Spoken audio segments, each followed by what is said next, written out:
business owner stuck in fear, doubt, and worry about what the marketplace will look like in the future? Then this show is for you. Strap on your seatbelt and get ready to disrupt and innovate. Here's your host, Elena Levy. Today's guest is Elena Levy, Director of Product at Voyantis and a trailblazer in AI-driven innovation. With over 14 years of experience turning complex data into business impact, she's led advancements in predictive analytics, fraud prevention, privacy-first product development. She's a mentor, an educator, and a champion for women in technology. Elena brings powerful insights at the intersection of data, AI, and inclusive leadership. Elena, welcome to the conversation. Lisa, it's wonderful for you to invite me. I'm so excited to be here. I am so thrilled to have you here, and I am so grateful for you taking time. You are based in Israel, which I am. We are on totally different times making this happen. So thank you for working with the schedule so we can have this conversation. For the audience, we start with what it is that you're doing, what Voyantis is, and why it's important. Sure thing. So I am Director of Product at Voyantis. I'm rather new here, to be honest. I've been here for 6 months. And what Voyantis does is that we help our customers to focus on the right customers at the right time. So we help customers that acquire and do growth in media like Meta and Google.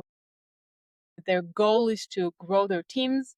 And what we do is we leverage machine learning and AI to take their data from the BI and help them understand using predictive analytics which customers are going to provide them with the best value, not now, but in 6 months, in a year from now, in the longer future.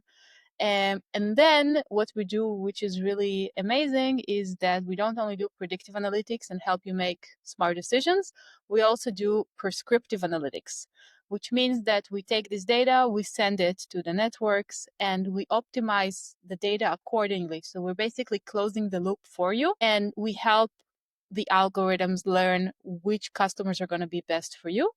And we also help during the acquisition, during the activation funnel. We have use cases to help you churn prevention, so various things.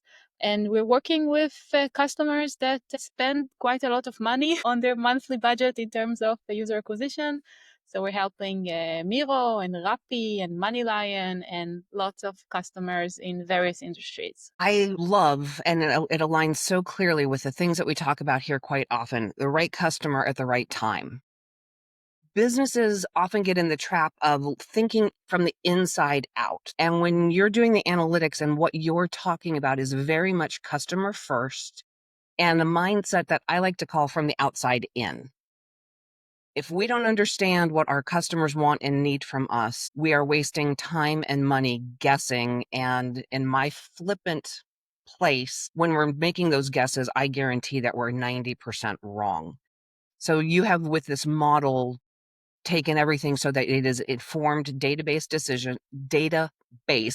decisions that drive actual value to the customers. Can you tell me a little bit about some of the impact that that's had? Can you tell a story about what that's meant to one of your customers?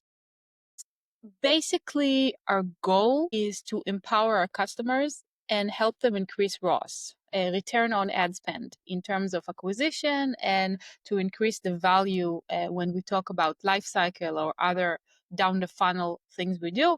But I'm specifically focused on the user acquisition area of our product. So let's take this as an example. So basically, what we do is we help our customers increase the return on ad spend, which is amazing and what everybody wants. But it does come with various challenges, like our customers, the champions in the company. How does it affect their job? Suddenly, how are they measured, right? We come and we say, okay, these users are the best users for you. These are the campaigns. Here, make data-driven decisions, or we made them for you. But it's really hard when someone comes and moves your cheese I don't know if this is the right paraphrase, but when someone moves you from the status quo, it's really hard. Even when it's amazing, and even like when we have champions that say, okay, this is really, really great, but I am still measured by X. which is a challenge. And there's also challenges of like adoption within the company. Sometimes there's challenges in terms of okay, great, this is amazing, but every time things have AI in them, and this is one of the reasons I prefer to go with machine learning. Kind of like I've been doing machine learning products for 8 years now. And every time, and now with AI, it's very different because like in the past year, I feel like there's been a real revolution in terms of how people accept it. But if we would have had this conversation a year ago, then every time it's an algorithm making a decision for me, can I trust this? Is it really true? Okay, great. But so there's an interesting challenge of how do we leverage this, and how do we get not only our champion but everyone in the company excited about this, and how do we make them understand that after they pass the trust and after they pass the, I don't know, experiment, if we did one, and they've been using Voyantis for a while, the moment they go into the room and they see the predicted value in the dashboard, do they really trust it? Like, do they really say, yes, this is me and everything? So this is like one of the challenges that we have. I feel like I got derailed. I'm not sure that you asked about challenges and I kind of jumped into it. No, that's fabulous. I asked for story, and that is part of the story. So as you're going through the journey with a customer, describe for me how you set the stage, because are people who want machine learning and they want AI. Bring it on, give me all that you got, let's go. And then you have people who are terrified. And so somewhere in the middle, you have to help them get to a place where they say, yes, we want to experiment and try this. How do you position that conversation for them? So we do it in several phases. Phase number one is, first of all, like it's a barrier that we need to pass when we sell the product. So Voyantis customers, we build our customers machine learning models. There's cost involved in that. There's lots of data and everything. So what we do is, first of all, they buy, we start a contract, and then we build a model for them. So our salespeople persuade them that this is what needs to be done. We check before, right? We have ways to verify. In general, we don't want to sell to someone that doesn't need it and won't see value. So before we actually sell, we do a test. We take a small amount of data. We see that there's value, that there's wonderful potential. We convince the person that needs to sign the contract that it's amazing. Great. Now it comes to the product team. Like, until here, it's a problem of the salespeople, the marketing people. Of course, I'm deeply involved in that as well, but not a product problem, right? Let's talk about the product problem, which is interesting. Customers signed up, customers are using it. How do you make them trust it? They're paying, but how do you make them actually trust it and make decisions on that? And here, what I've learned also from machine learning products in AppsFlyer or in other places, you really need to take the data scientist out of the room, because if you're selling to marketers, product people, anyone who doesn't have a data science background, and you start talking about, I'm really, really accurate, like here are my MAPEs or Cohen's Kappa or any other metric, you know what? It's funny. I've never had anyone saying, I don't understand this. Can you please explain? Ever. I've been to so many calls. No one ever stopped me. I was like, does this make sense? Yeah, of course. And I'm guarantee you that no one talks about the fact that it's all gibberish to them. So what I like to do is I like to try and showcase the value and the accuracy of the algorithm in ways that you know and you already talk about. So using your metrics, using your KPIs, I'm trying to dumb it down. I'm not. I'm just trying to use the language and metrics that you care about in your profession, in your line of work, in the things that are relevant for you. And when you do this in a language that is more adapted to you, then you can easily say, okay, I expected $200 on average. It's 200.5 or 210, whatever, something very close. That's good enough for me. And I think this provides much more value and much more trust from our customers when you speak to them in what's in it for them, in what are their pain points, in languages that they understand. My job was to increase this. This is how it's predicted. So it's much, much more straightforward. And it isn't about dumbing it down, right? You're speaking to them in the language where they live and the things that matter, the what's in it for me kind of mindset. And that's always how a person receiving information is going to receive it best. You're meeting them where they're at, and that's fabulous. One of the things that you've talked about now 3 times, and I didn't grasp the thread yet, we're talking about predictive analytics, right? It's understanding, and it's, in my language, in my world, it is that highest level of being customer centric, because you've passed responding to what they want and need today, and we are anticipating the future, predicting the future and those needs. That is something that I'm going to make up numbers because I don't have any data to back me up on this one, so don't judge. But I am going to wager at least 80% of businesses never can achieve truly being predictive. And that is a game changer for companies that are ready to have that kind of scale where it's not about who I have today and how I'm serving them today. It's what they need 6 months from now, a year from now. Does that really just get your potential customers incredibly excited about what that future means for them? Totally.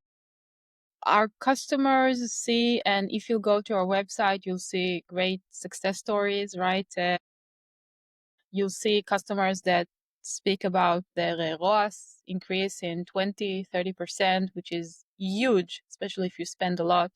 You see how it affects the cost per acquisition, how it affects various things. I think that it's also very interesting because one thing really cool that I haven't talked about is all the idea of privacy, right? And there's been a really big shift in the industry towards privacy. And like if you were going down the net, scrolling the web several years ago, then you had cookies that followed you everywhere, and everything you did on mobile, your IDFA would be passed away. And in the past several years, there have been lots of shifts towards privacy, and Google saying it will deprecate its cookies and everything. And just recently, them deciding not to deprecate cookies. And so there's a lot of discussions about privacies and PII and what can we do. So one of the cool things we do is that we don't hold PII. We don't need it. Because when we give a prediction, we don't say, okay, what Lisa did before this and what Lisa goes, and we don't follow the user. This is not what we do. We do look at the information and a lot of metadata and a lot of things that are coming on your behavior, on your flow. Cool thing about the machine learning here is that there's so many different flows and actions and data points that if you do this and this and this and this, then you're predicted to be high paying. And if you do this and this and this and this, then you're predicted to churn. And if you do this and this and this and this and this, and in some cases, it's really obvious, right? Like a very, very obvious funnel. And in some cases, it's not. And we thrive when it's not obvious. And when the window from I got a user to I know how much they're going to be worth is longer than a few days. And I think that as a product person, one of the things that is most important, and I think this is a general thing about when you release a product, is to understand what's your value, what problem you solve, and what problem you're not going to solve. Because one of the things I've learned during my career, especially from a previous startup I worked at, is that selling to customers, even convincing them that they need your product and it's amazing, is a really bad idea. You don't want to be in the business of, yeah, you really, really need it. Because if they don't need it, they won't see value and it's not good for anyone. So we make sure that we provide our customers, we understand that first we check what value we can bring them, that they see value in predictive analytics. We have customers that build predictive analytics themselves in-house and they're coming to us to do it better and more robust and as a software as a service. We have customers where it's their first go with predictive analytics. And so we make sure that we know that we're actually solving a real pain for them and we're providing real value, which is really important. Leveraging machine learning and AI has changed how data science works. Talk to me a little bit about how much faster you're able to solve problems for your customers today than you would have been if you didn't have that as part of your platform. Wow, that's a very interesting question. Looking at data science, I would say that the barrier of creating a model has been lowered, right? It's easier.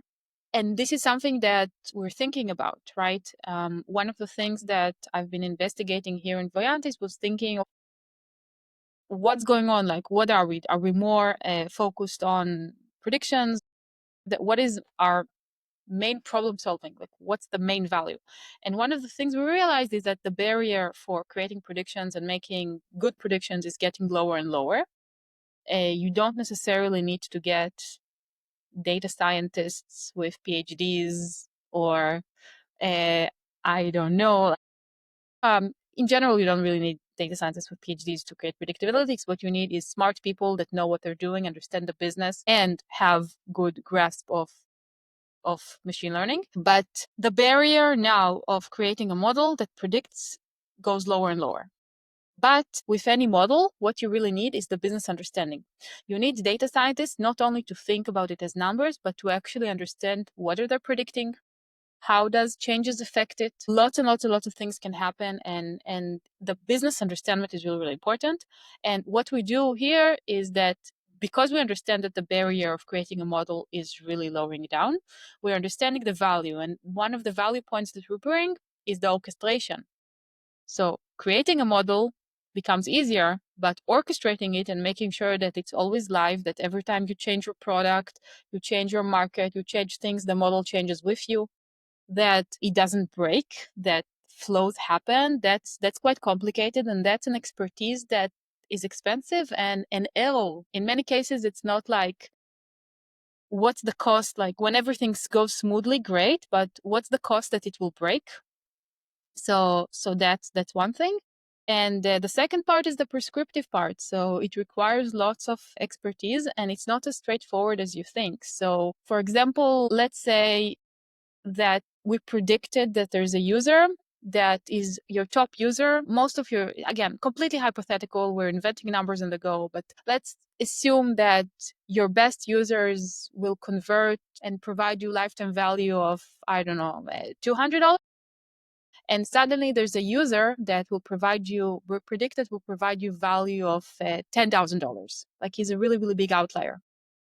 So one thing that I didn't know coming into Voyantis was that if we will pass this information of $10,000 to network algorithms, the network algorithms will suffocate and your campaign will be completely crushed. It just won't get any more users.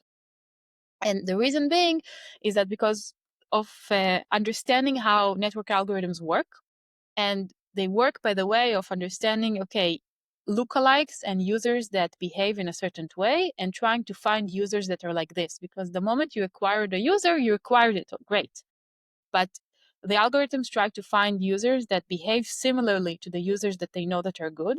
And if we'll pass that this is a user that's worth $10,000, then the algorithm will just will lock on this example. And we'll only try to find users that worth $10,000, and it's a really, really big outlier, so it's not going to be a good idea.